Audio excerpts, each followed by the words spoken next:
Hey, Leslie, welcome to the Easy Conversations podcast. Thank you for joining me this morning. I'm really excited about our conversation.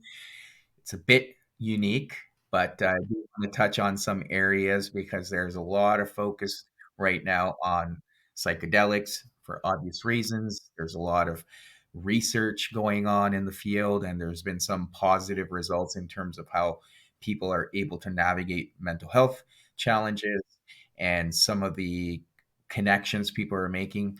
But with anything in that sense, until we have a complete grasp on it, there are certain things we should focus on and perhaps even highlight for individuals that are going down in that path. And I've touched on various aspects of that on this podcast, but one of the things we haven't talked about is integration, which I'm really looking forward to explore with you.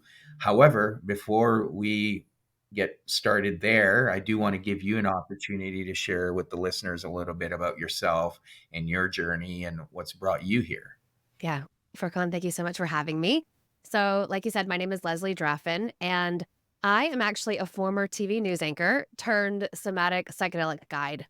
And I really spent about 20 years or so really deeply numbing out and punishing myself through things like an eating disorder and alcohol abuse because I really felt myself to be in this big shame spiral.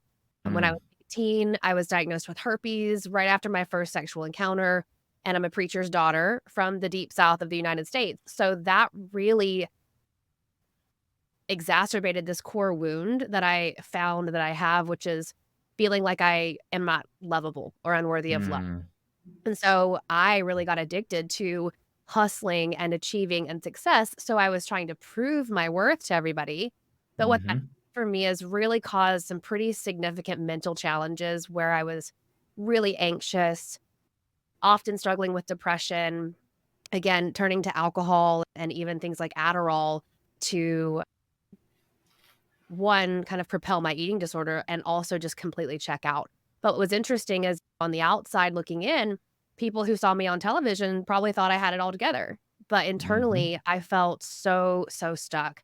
And so I went the Western medical route. I went to therapy. I had a psychiatrist. Sometimes I would take prescription medications. And nothing for me really started to click until I had my spiritual awakening in 2019 when I was 33, and then ultimately found psychedelic medicine, which for me really seemed to be this missing piece of the puzzle where talk therapy couldn't really get to these core wounds, and couldn't hmm really help me move through the trauma I had in my body. Right. Psychedelic medicine really did finally help me unearth some things that were keeping me stuck and has really helped me not only uncover my purpose, which is to help others like me, but it's helped me get sober. It's helped me overcome these mental health challenges, poor body image, and I think really finally come to the life that I was put here on the planet to live. hmm I appreciate you sharing all that. And I do want to explore a little bit in terms of the earlier phase. So you shared something from your teenage years that was perhaps a lot uh, perhaps traumatic from that perspective, right? For Like you sure. said, being a preacher's daughter, going through that experience. What was that like? And I'm wondering how that shaped your future in terms of the shame that you were carrying moving forward. And then obviously you've shared that alcohol was a form of escape, eating was a form of escape.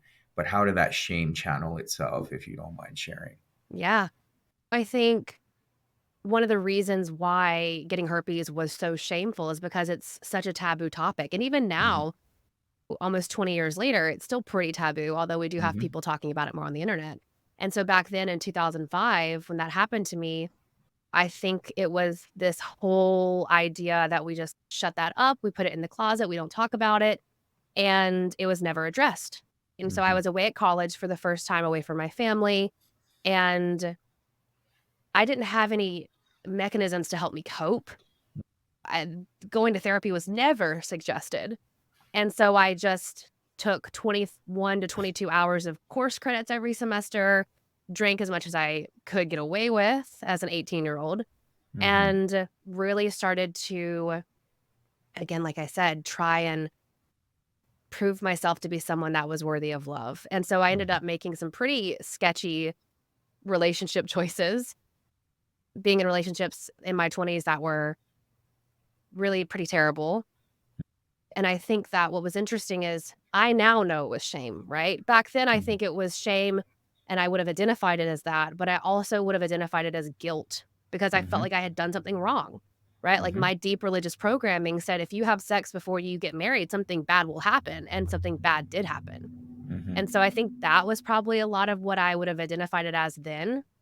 And now, from all the work I've done, I really see probably the deeper underlying issues, which was a shame, which probably was a bit of guilt, and was this idea that I really was seeking connection and support, and it was completely lacking. My Mhm. family never talked about it. Mhm. The guy I was dating, who I had been with for several years, he treated me like I was dirty, even though it was a Mhm. really weird situation of how I had gotten it. And so that's how that looked at that point. I was deeply depressed.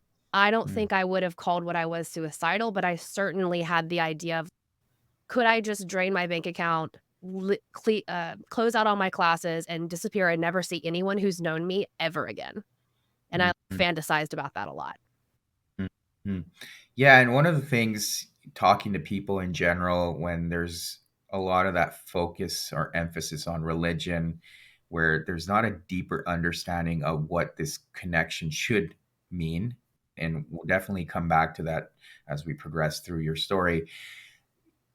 People, and I can relate to, often get lost and rebel in a way that is almost, I don't agree with this. It doesn't make sense. Why is it? Why are people being so mean or terrible or judgmental?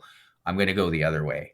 And unfortunately, when you're trying to navigate through life at such a young age, because again, the brain doesn't fully develop until 25, you make certain choices. Now, I'm curious for you, was there a form of rebellion there too that you were perhaps trying to figure things out, and that's part of life too, right? But I'm curious what was going on for you from that perspective.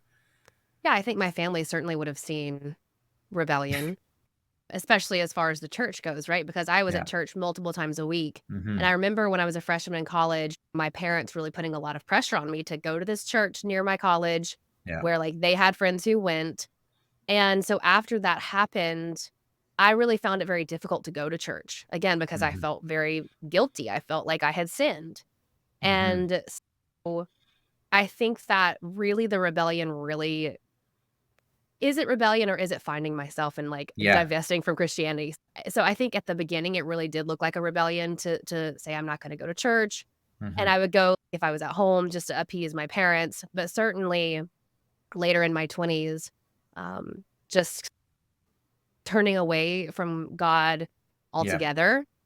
And I would never have called myself atheist. I think I was more agnostic in my early 20s to mid 20s.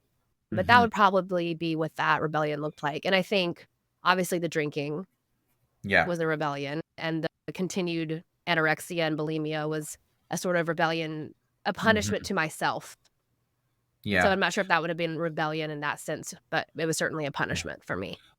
I think when I've talked to people in terms of doing therapeutic work, when they're struggling with eating disorders and even alcohol abuse, I know this may sound paradoxical, but they say that's the only form of control I have in my life. And when a lot of the times when you have family or the community or the church forcing things down on you, opinions or behaviors or how to be, maybe, eating a lot or not eating or drinking a lot, that's the only form of control you experience in your life. And sometimes you have to take a step back and have that wider perspective that I can still influence a lot of things. But it's tough, right? As you're figuring it out. So, just to understand further, as you'd mentioned earlier, things on the surface seemed fine and great. So now you're, as you said, you were a former news anchor. So you've got this career and everything seems to be great, but below the surface, below the hood, there's something going on. What was that like for you? Because a lot of the times it's hard to reconcile for ourselves too, that, hey, I've got this great job, I've got this great career. Why do I feel this way? Why do I not feel good? Yeah. So just wanted to understand your experience as you were going through that. I think when I look back, the reason why it looked like I had it all together is because the things I was doing were really socially acceptable. Drinking every Mm-hmm. night. I was trying to be thin to be on camera, right? And I think that was probably why folks didn't immediately alert to the fact that something might be wrong with me.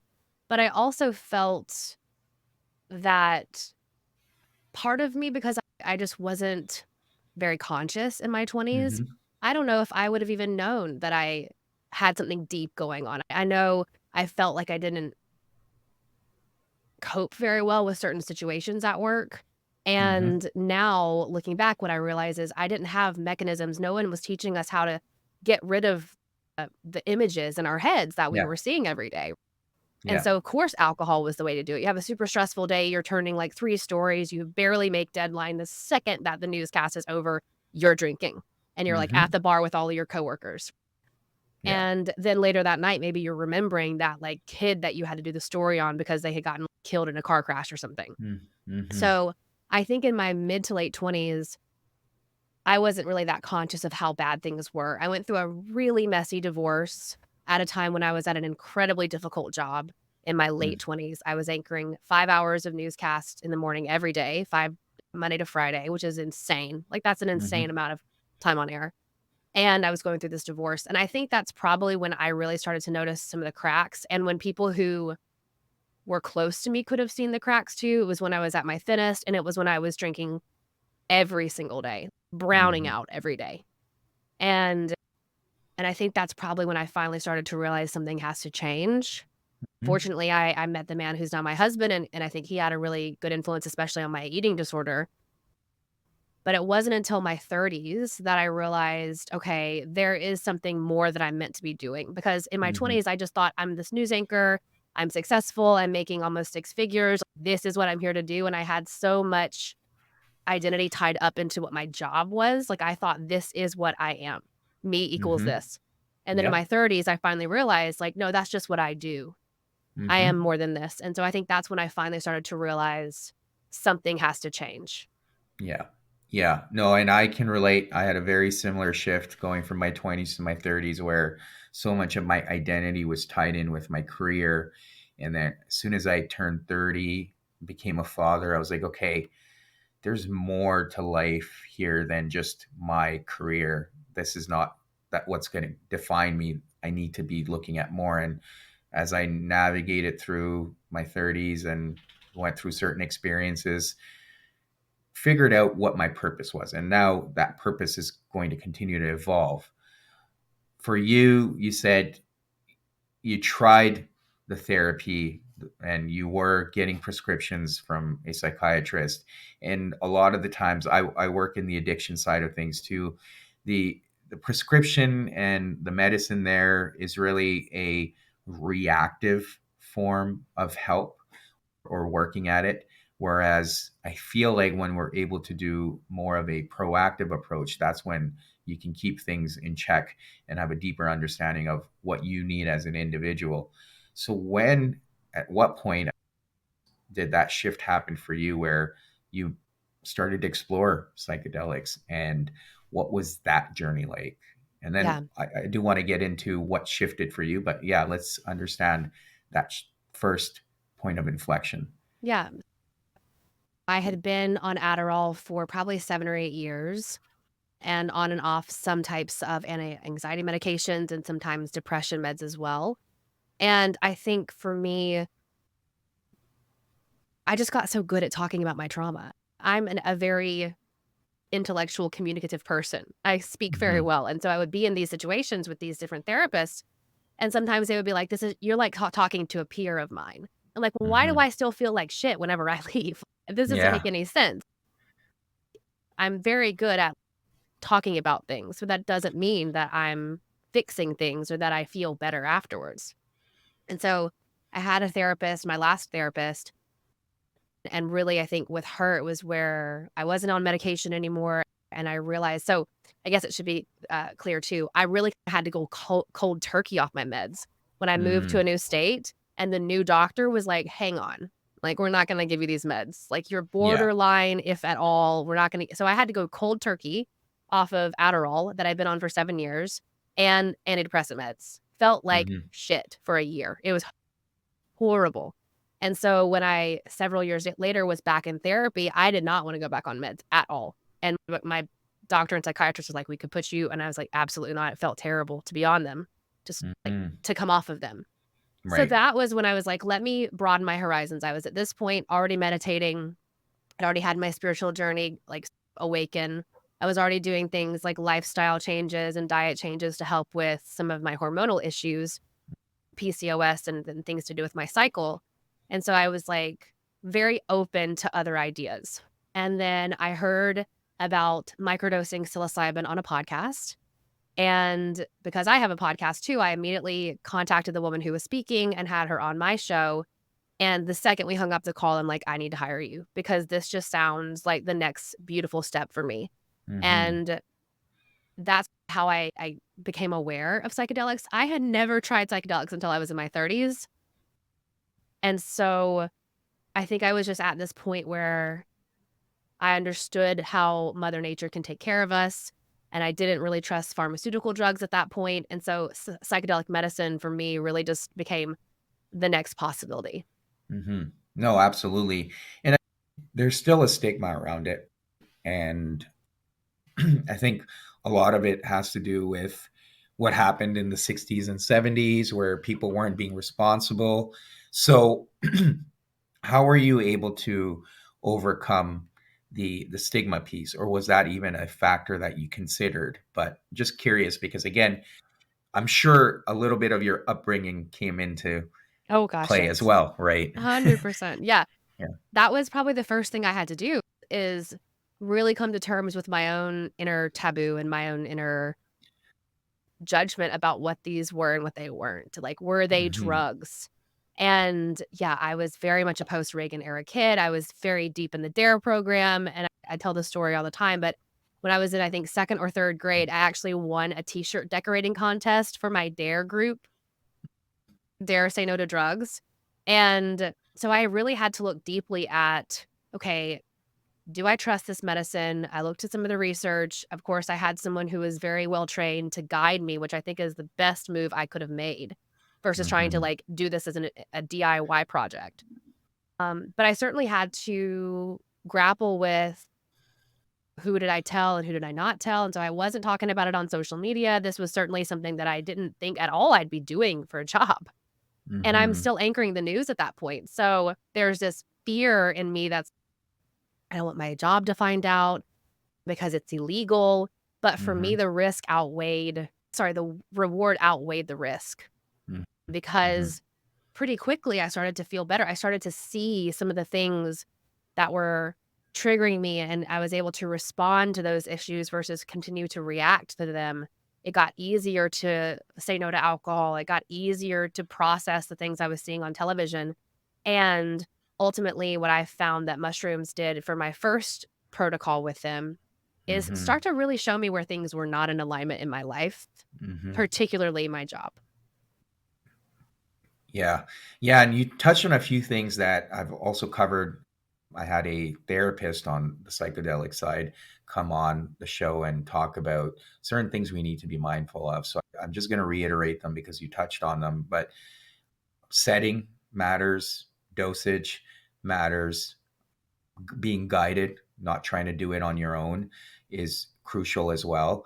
But all those factors that we just take for granted matter. And I think a lot of the issues people have experienced with psychedelics are because they weren't keeping those things in mind, right? They Yeah. were being irresponsible, not looking at the dosage, not looking at the setting, not focusing on is someone here to guide me. So those are all things that are important. And I wonder if that was something that also helped the process for you, being aware of those. Yeah, and I think having an intention behind working with the medicine for me is is still and has always been probably the most important part Mhm.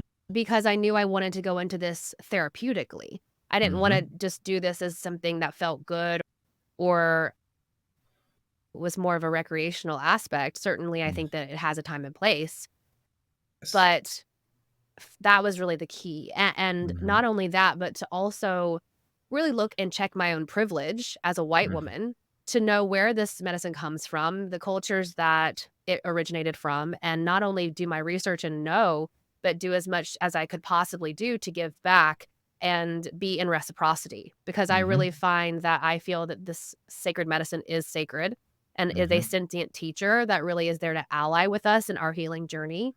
And so I think that for me was probably really goal 1 is to be in Mhm. intention and be in gratitude from the beginning. And then, of course, like you said, knowing what the doses were, knowing what I was ingesting, even down to the different strain, where it was coming from, trusting the grower.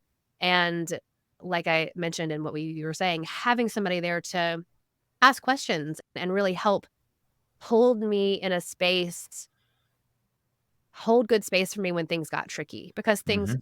really got tricky in the first 4 months that I worked with this medicine. Mhm. Mhm. Yeah.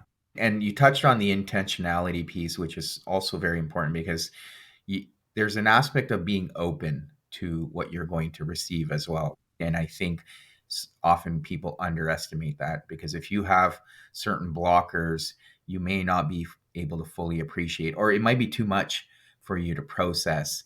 And that intention allows you to get there, right? Having that sense of openness and humility in terms of, I may get something here that might be hard to process. So that probably takes us into what we really wanted to uncover here and talk about, because that is, I believe, one of the most underrated things when people are looking at psychedelics is the integration piece. So you go through the process, but that's it. A lot of people end there.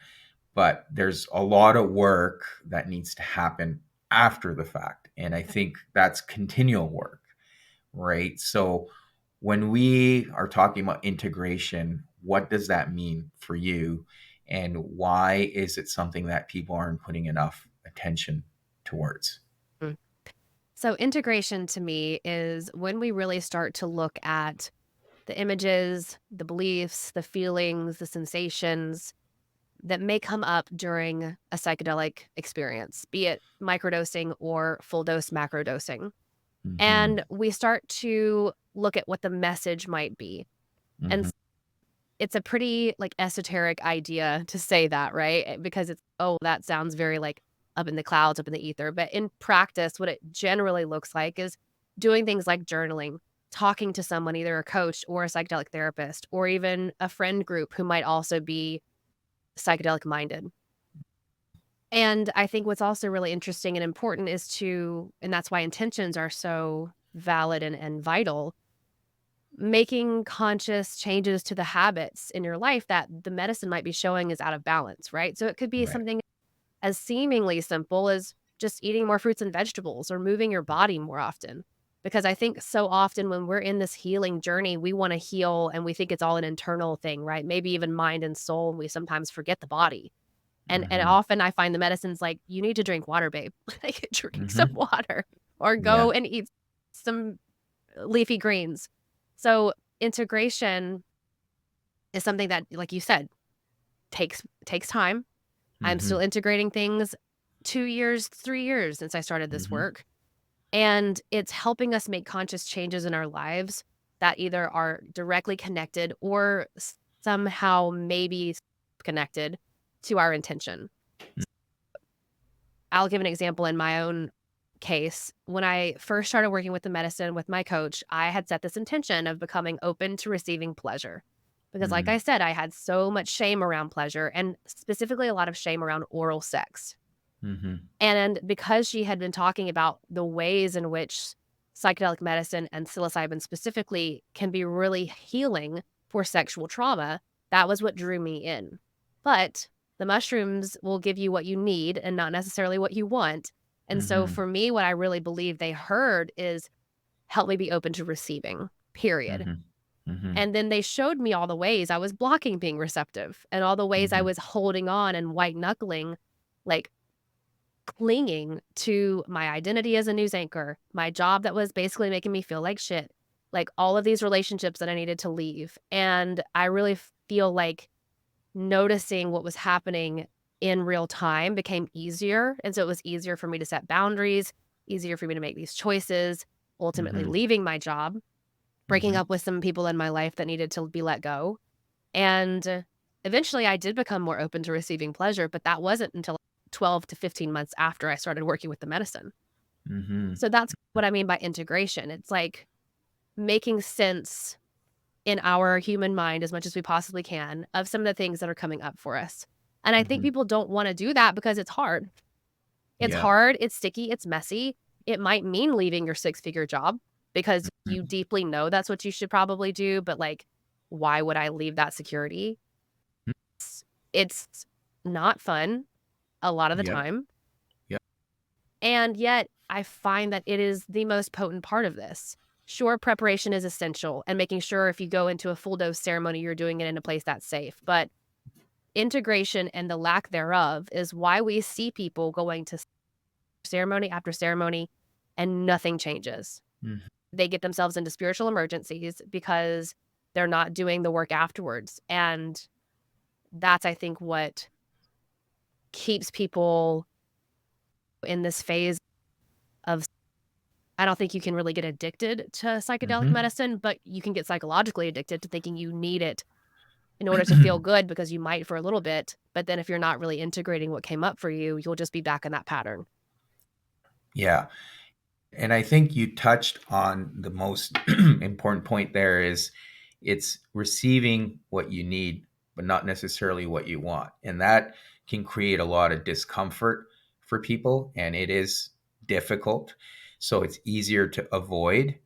And I think it's taking these medicines become so trendy that people will continue to do it, but not necessarily do the work after the fact, Right. which is probably the hardest part in my mind and requires the most effort because you really have to be honest with yourself, especially if you're learning about the things that aren't serving you.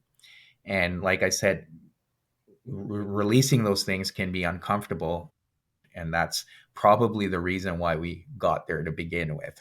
So that's why I think a lot of people perhaps struggle, and that's why the integration piece is very difficult. And I think that's also where I'm seeing people being irresponsible with the medicine, that to your point, they'll go to ceremony after ceremony or take a dosage after dosage, but not necessarily do the work that's being asked of Yeah. them or required, and in terms of what's coming up.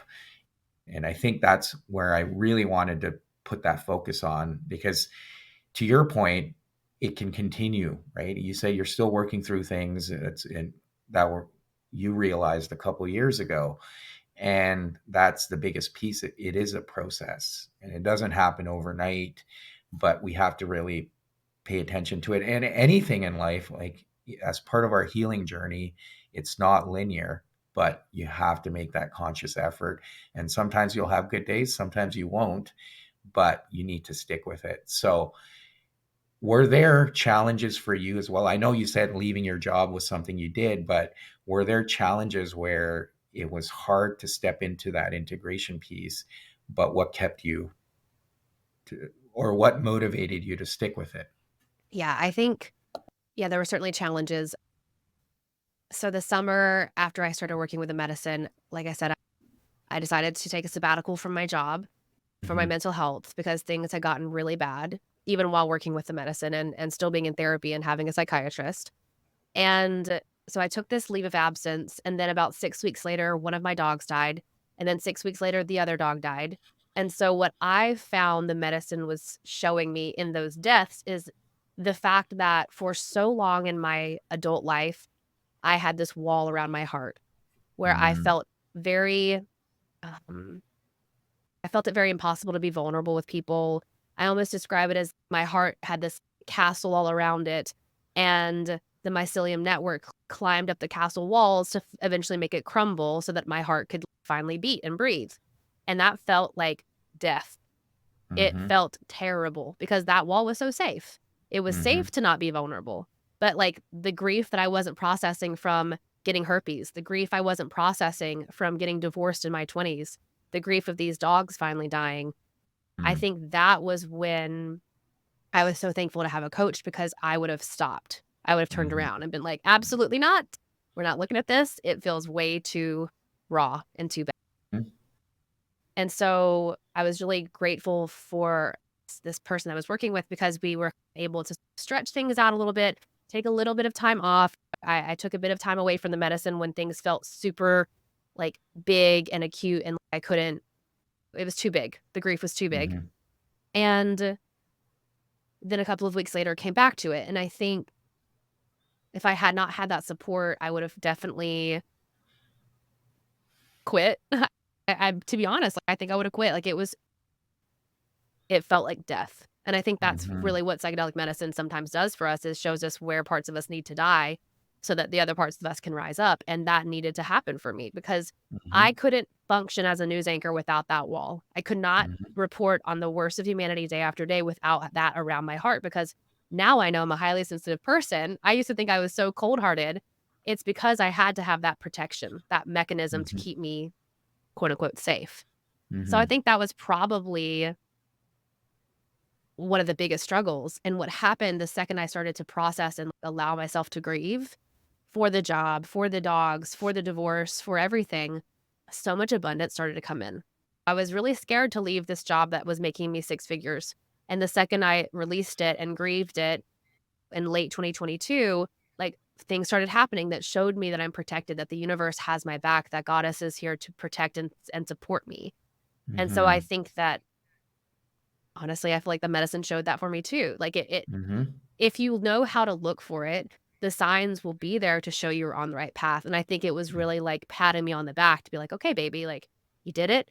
We went through that little hard point. Here's something to show you. It's like a little gold star. Here you go. Yeah. Here's your gold Yeah. star. And Yeah. now we're going to show you some more shit. And we'll give you a gold star on the other side. But that was what it looked like in the beginning. Yeah, no, I appreciate that. And I think what you're sharing, even with the being the news anchor, and I've had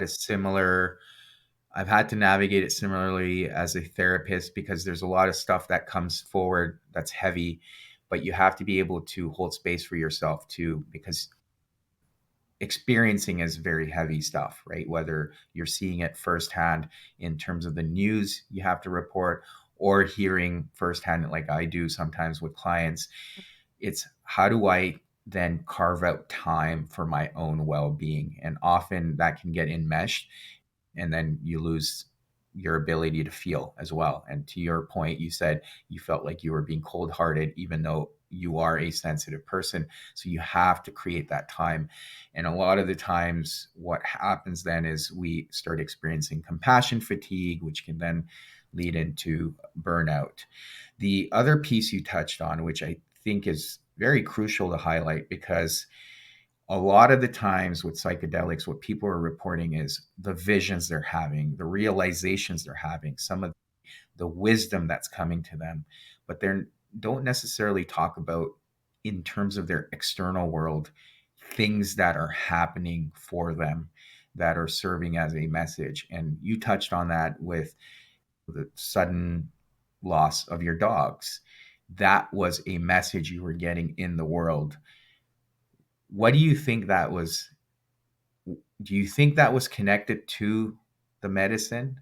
Because how do you make that connection? And this is a deeper thing, right? Yeah. Because now there's something in the universe that's happening for you that wouldn't make sense for a lot of people because, well, you're taking psychedelics, you're consuming them, but why is stuff happening around you? Oh my goodness.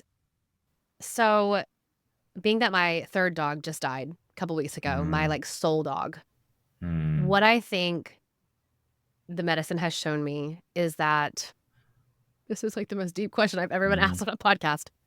I think what it was showing me then is that death is part of what I needed to experience within myself to mhm, finally allow myself to break because I was so good at keeping things under wraps and to keeping things controlled.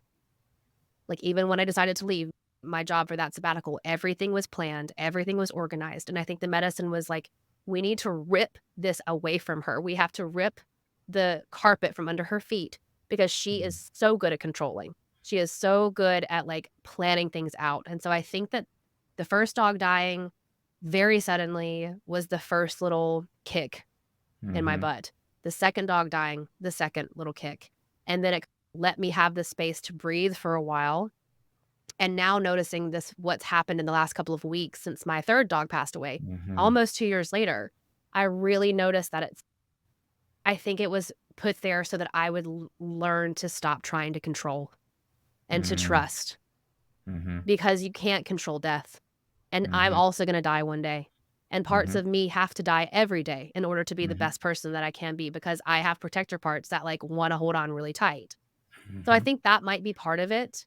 And I think Mhm. the other part is it was so hard for me to allow my emotions to come out around these other situations, around my divorce or around things that were me centered.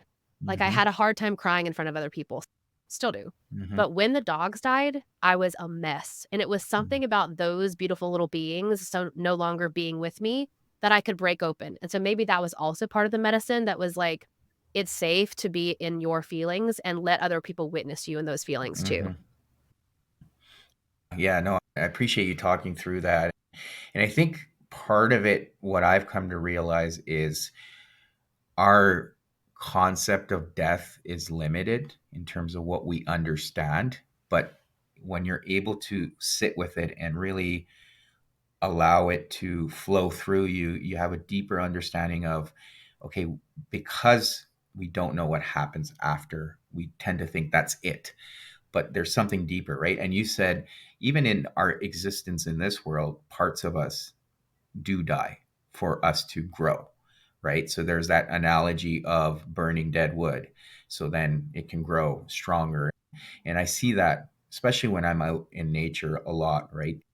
There's constant reminder of death in nature, and there's a constant reminder of rebirth in nature as well. And that's just the beautiful dance of existence. I wonder, in terms of, I know you said that you were able to accept the fact that one day you're going to die too, but did it change your relationship with death, and how have you come to understand it now, after especially losing three dogs, and Yeah. that can be devastating for many people? I think that there's two parts to this. One, I think what I realized after a truly transformative psychedelic full dose journey is that what happens after death isn't this hell that I was raised to believe is going to happen Hmm. at all. Hmm. Hmm. I'd Yeah. already been pretty questioning into that aspect in my 20s, but seeing myself there in the great beyond, in this other space with God, with at the Hmm. feet of the goddess, I realized that not only is there nothing to fear, it's just the next step. And so I really started to, I think, strengthen my spiritual practice because of this deeply mystical experience I had. And that was actually a little bit before those dogs passed away. It was in April of Hmm. 2022. And so I think that was the first step. But what's been so interesting is what I've also realized, especially since the death of this most recent dog who died May 13th, they're still here. I see this dog, I hear this dog, I can talk to this dog, and I saw him come to me during a psychedelic experience as a child, as my child, and guide Hmm. me with it. So it is so interesting to know the souls you meet in this planet. My belief is that we're here in this consciousness and we're there in the next phase of consciousness with them too. And maybe we come Hmm. back and get to play the game again. And so that I think for me has been what's been really fulfilling in psychedelic medicine is to Hmm. understand that even though those people we love might not be here with us right now, they are still with us in their own way. Hmm. Mm. Yeah, I think again, it's the whole aspect of the physical and the metaphysical that we fully don't appreciate, nor Right. do we fully understand because of the limits to our consciousness, right? So I think there's an aspect of that. Now, what I'm also curious about is, because you've mentioned having a relationship with God and having an understanding of that, but then also some of the childhood experiences of being in this church system and perhaps having some religious trauma there. For a lot of people, when they do have those early experiences with religion or trauma for that matter, they tend to develop an aversion to God in their adult life. And it's hard for people to reconcile that. And often I see that manifest as anxiety because deep inside of them, they feel this calling, but they can't accept it because of their own experience and not being able to move past it. And like I said, it shows up as anxiety because you're trying to make sense of it. How have you been able to make sense of it? And how has that relationship for you then changed? Yeah. I think I was certainly one of those folks who had such an aversion to even saying Mm-hmm. God Mm-hmm. or saying prayer. And when I, in 2019, really started to explore more of the metaphysical, to explore more of expanded consciousness, a lot of what I was doing was working with the goddess deities and looking at the divine feminine version of God because I had been raised with the masculine entity of God only. And Mm-hmm. that didn't feel like it was in my image. That whole phrase, "You're made in God's image," it didn't feel like Mm-hmm. that to me ever. And Mm-hmm. because I had not only this wound around sexual trauma, but a wound around even being a woman, for me really, I think, helped open my awareness about what God really is. Mm-hmm. And I'm still and it will be something I'm grappling with until the day I die, but I Yes. still go back and forth between saying God and goddess and understanding or expressing what it is that I feel. But for me, I really find that my belief at the core is that there is something greater that helped create us, and we are that in human Mm-hmm. form. Mm-hmm. Because I think with my upbringing, I felt like I was seeking outside of myself to Mm-hmm. touch the divine and to be in that presence. And with Mm-hmm. the addition of my spiritual beliefs and, of course, them being strengthened by psychedelic medicine, I can see my own internal divinity Mm-hmm. Mm-hmm. and have that connection within myself. But I certainly it's been a recent within the past couple of years that I'm even like okay saying God. And Mm-hmm. it's tricky because and I wouldn't say I'm a Christian whatsoever. My husband Mm-hmm. is. I certainly have a lot of deep religious trauma and just deep religious sort of just questioning, but I guess that's where it is. And I absolutely 100% credit the experiences I've had with psychedelics Mm-hmm. as helping me sort out what it is that I believe and what I Mm-hmm. really think happens. Yeah. And what I'm hearing there, again, for many people, it's the same. And I think that is the what I find fascinating about our journey in this life is that constant debate and the dance and understanding that continuously evolves and changes. And I think, like you've shared in your own case, it is a journey, right? And you don't have all the answers today, but you're working through it all. And I think in the monotheistic belief as well, there's a reason why it said God created Adam and Eve, right? So I think there's something deeper there, which again, we don't fully appreciate. But in terms of what you were sharing earlier, too. So, yeah, Leslie, I've really enjoyed this conversation. I really appreciate everything you've shared and how vulnerable you have been. And I've really taken a lot from your own experience and everything you've gone through. So, very much appreciate your ability to show up and talk to us about this.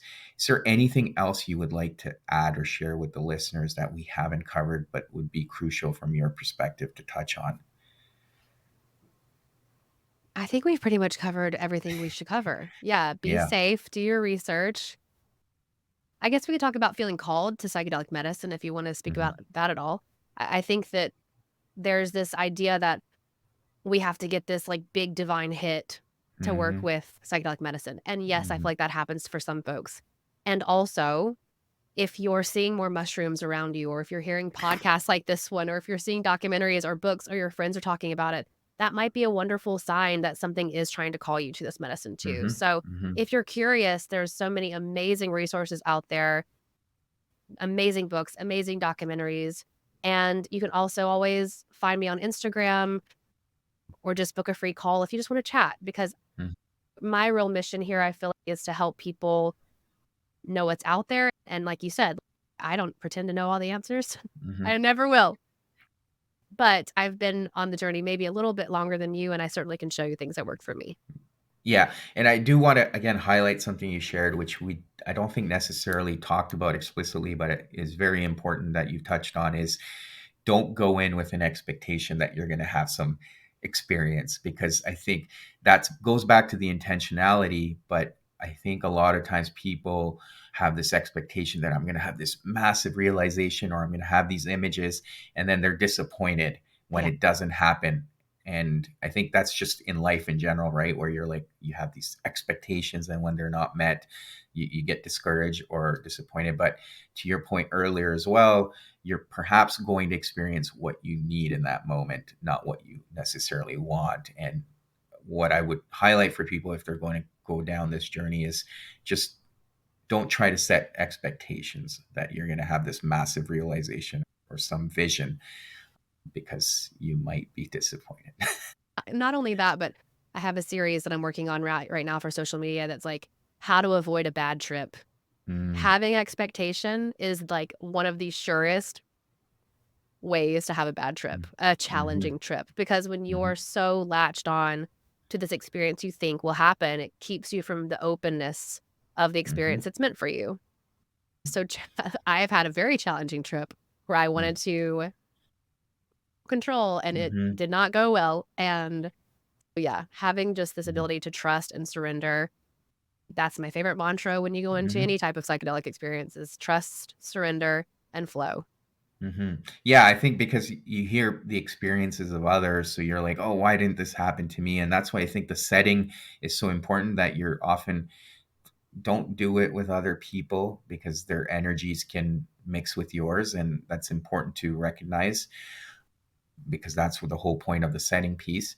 And I think also the integration piece, right? For people, they may say, oh, I had a bad trip or I didn't have a powerful experience. But as you take that time and spread it out to let it integrate, you may get a deeper perspective of what that experience was. So just highlighting some crucial things for people if, again, they're going to go on that experience. So it's important to recognize some of those things and talk to the experts for sure. Yeah. And you did say that if people wanted to find your work or speak to you about this, they can do that. So what are those ways that Yeah. they can find you and reach out to you? So my Instagram, I have two. The first is just at Leslie Draffin, and the second Mm-hmm. is cyclical microdosing method. You can also send me an email, hello@lesliedraffin.com. Find my podcast, The Light Within. And I have a free how to microdose guide if you're Mm-hmm. interested in finding out more information about how to actually start an intentional microdosing practice of your own. Mm. Perfect. Thank you again. It was a pleasure having you on and having this conversation. Thanks so much for having me.